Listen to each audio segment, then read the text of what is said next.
2025ல பணமழையில நனைய போகும் ராசிக்காரங்க யார் யாருன்னு பார்க்கலாம் வாங்க.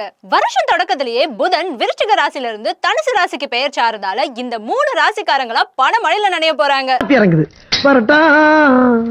இதனால சிம்ம ராசிக்காரங்க தொழில் இல்ல வேலை செய்யற இடத்துல முன்னேற்றம் ஏற்பட்டு பணம் கொட்டணும், கணவன் மனைவிக்குள்ள காதல் அதிகரிச்சு குடும்பத்துல மகிழ்ச்சி உண்டாகணும் சொல்லப்படுது.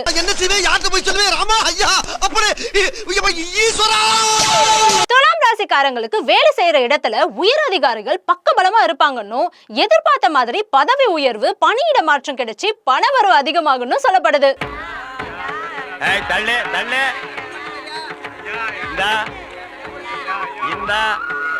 கும்பராசிக்காரங்களுக்கு எல்லாத்துலயும் முன்னேற்றம் தானா. பொருளாதாரத்துல உயர்வடைஞ்சு கடன்களை அடைச்சு சவாலான பணிகளை கூட எளிமையா முடிச்சு காட்டுவீங்க. இந்த வருஷம் பிளான் பண்ணதெல்லாம் பக்காவா நடக்குமா.